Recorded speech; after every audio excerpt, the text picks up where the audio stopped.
तुम्हारे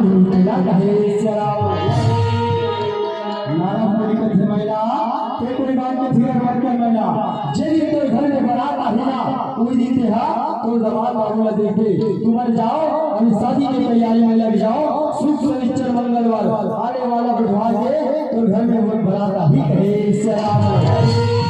राजा रहे कौन है श्याम, राजा के घर में काम होती की दुकान लाई। राजा रहे तो तुरंत गली में नगर में तुरंत तुरंत पटाता सदा सदर मान लेता भेजवाई की शुरू कर दी कहे। तारे सबे अलविदा तारे गावे अवधपुरी राजा मोरे अवधपुरी राजा के अवधला तारे नाथोरे चेहरा अवधि माँ झूलत नहीं झूला ये तोरे चेहरा आखी माँ झूलत नहीं झूला।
भगवान के सदा सुदर्शन घोड़ो आवे कहे। भगवान भोलेनाथ के सदा सुदर्शन घोड़ो आवे और तुम न तो जाना तुम मातारी हो जैसे भी हम आते तो सबने पहली जगह कौन आते थोड़ा सा भाई पूरी भाव में बताओ सबने पहली जगह कौन आते भी हमारे बात नहीं जानो जानते सबने पहली सब जैसे भी हम आते सबने पहली डेढ़ी डेढ़ा बनी आते तो उससे भगवान भोलेनाथ के घर में गलो डेढ़ी डेढ़ हम के डेढ़ी सुहासिन बन के गलो आगमन होते कहे।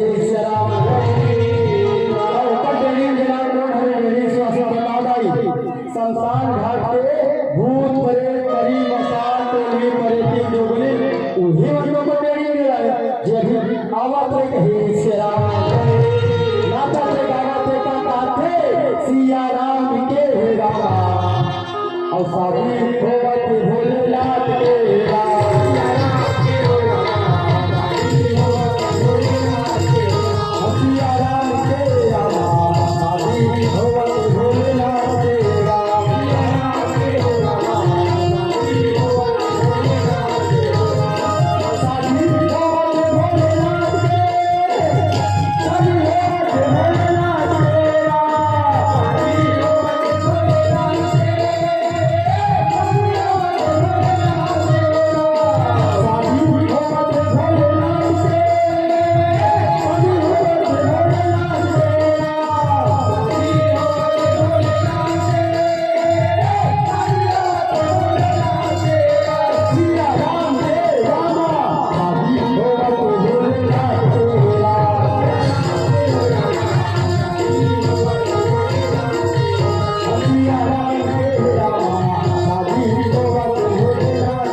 पहली बार कहे इसके अलावा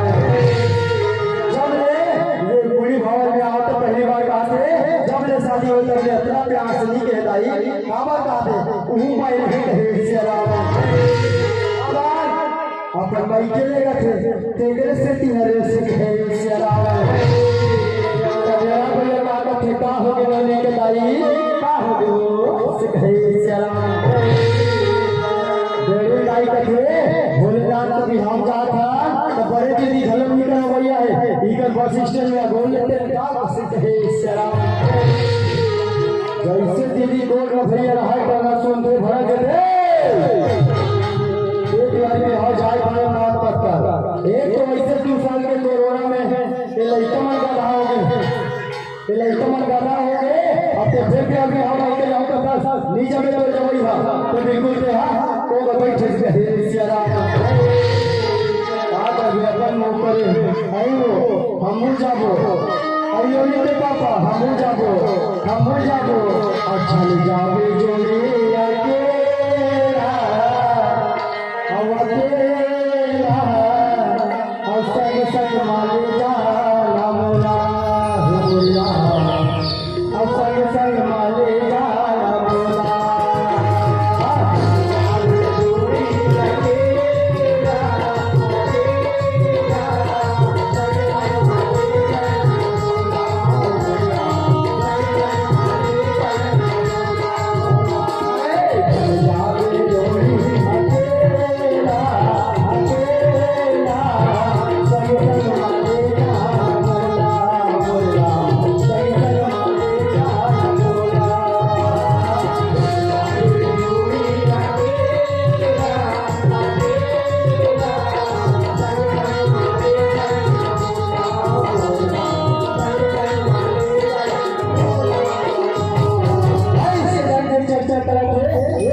सब बात ठीक है इनके मम्मी मगर तो इसने मुड़ी आगे जा रहे तो मुड़ी भाव के मतलब बने कहीं कैसे मुड़ी भाव के मतलब बने कहीं रक्षा के बोल लो भाल लेती अब अखा के लेके दी वहां के वाले बोल बोल वहां मुड़ी ढा के लेंगे चल जाओ चल चल कहे इसे अलावा सब बात ठीक है इनके मम्मी मगर ताकत करता अब तोरी चला कैसन चेहरा भगवान का समझने की मम्मी मैं तो उनको पसंद करके आया तो कहीं चले देखो भले नाम चुन है बस तो जीव न देख के मैं तो अच्छा पसंद करे हो कहे से अलावा अब तो चंद्रा कैसा चेहरा मनोहा के हरा अब तो लगे की भूली मेरा ये तो साले हरा मैं वाली तय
पूछ ले कौन से कहे इसके अलावा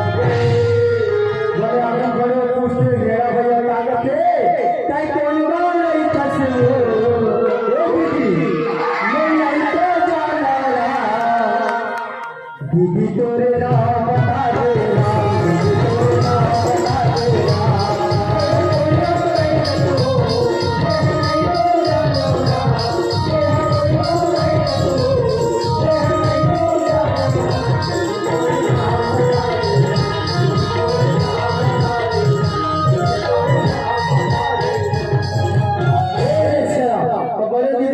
गई भाई मोला लीची है का कर दे हमारे पहले मां हमारे पहले मोला लीची ला दे चल बता दे तुम कहे से राम और सादा रंग लगना कंची ले तेरा अमूलवा बड़े चल भागे हावे तेरा देखिए तेरा हमन आंधी नहीं खड़े हो ते जाली डालेगा हमन आंधी नहीं खड़का तेरा जाली डालेगा भैया तोरे नाम डालेगा भैया तोरे नाम डालेगा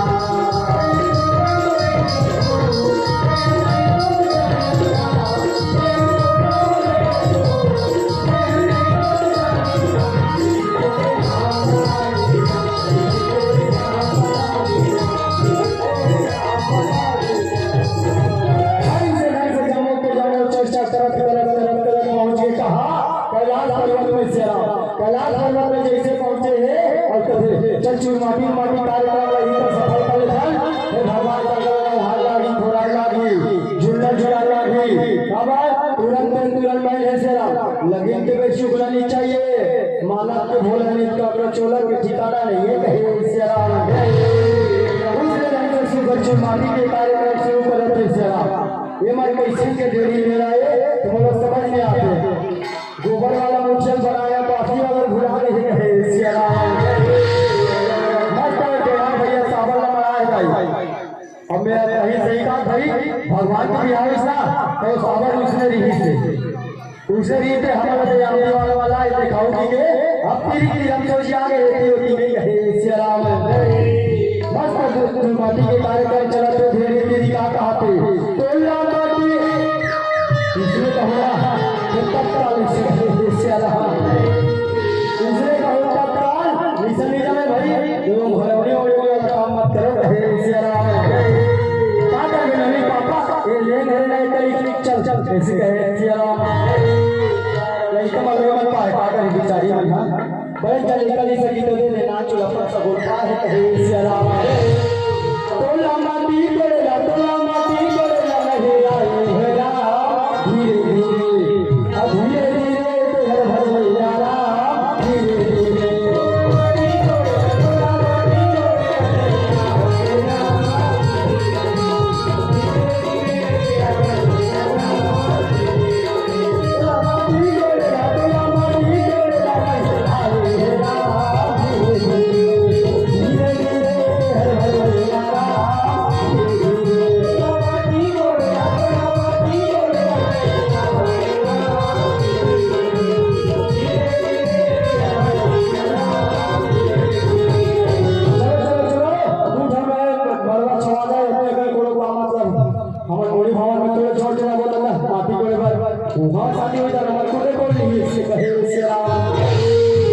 सुंदर लगाकर सलाम मरवा के बीच में आके आधा जन मरवा सजाते आधा जन भगवान शंकर हाथ थोड़ा पिताबर तिल है नीचे घायवर कहे सियाराम और साजा सरई के रामा मरवा छावाई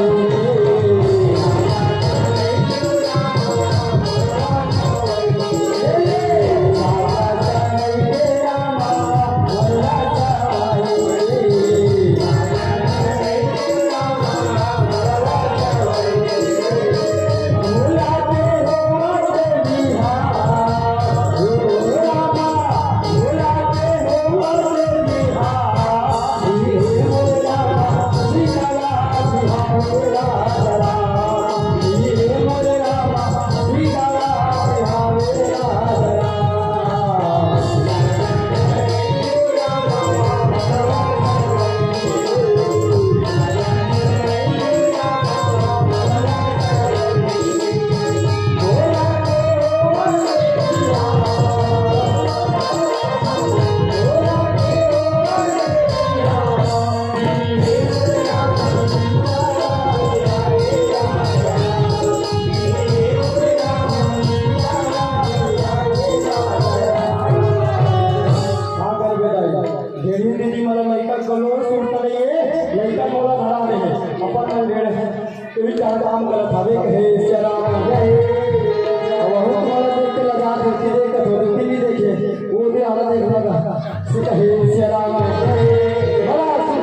भोले बाबा के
हेमंत संसार भाग्य जमा जमा रात लागे अपने ऊपर चुप रहते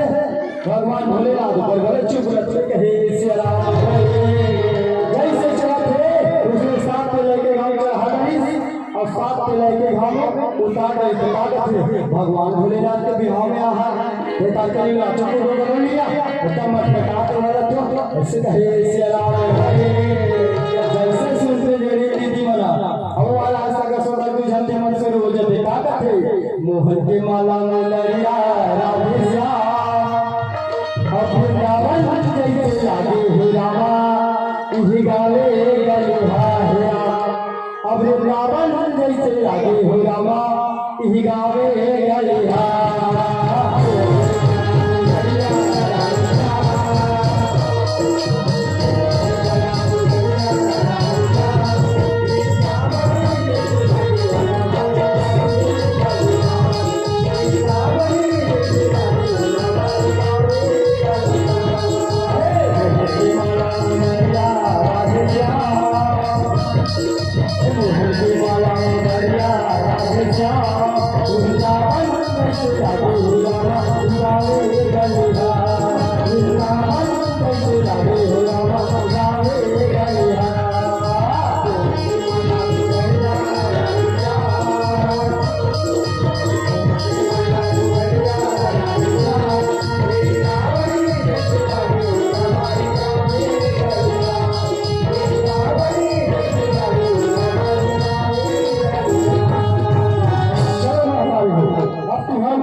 अब दीदी मांगे पारी है भैया हमारे पास पारी काका के मुड़ी भवन वाला बनते कहे सियाराम फिर बाद में करता हूँ हमारा तो आंधी वाला महीना चलेगा चॉइस कीजिए चलो कौन कौन हमें आज भगवान भोलेनाथ के आप हाथ उठाओ दीदी मां सबसे पहले हाथ उठाओ भैया मां मुड़ी भवन में महीना चली चले बिल्कुल नहीं चले एक तो रास्ते के वजह हाथ चलो बिल्कुल हाथ उठाओ मेला जैसा वाला कोई बात नहीं भाई ये भगवान के नाम में रास्ते ना इससे बड़े लक्षार और कोई नहीं है कहीं चलो अब तुम्हारे वाले से बात होगा कि मैं तुम्हारा खड़े होना चाहिए का हम और भाई हो अपन अपन जगह बैठे बैठे नहीं ताली बजाते आशा हरे कहे सियाराम ये तुम्हारा उठ के खड़े होने का भाई बरलत में लगेगा तुम्हारा अपना अपन जगह में ताली बजा के नाचना है चलो एक जयकारा लगाता भगवान भोलेनाथ के और रास्ता सबको झुल मिल के वो भगवान भोलेनाथ भगवान की झूमर जदी झूमर जाओ झूमर जा भैया झूमर जा भोले बाबा के भोले बाबा के बिहार का भैया झूमर जा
कथी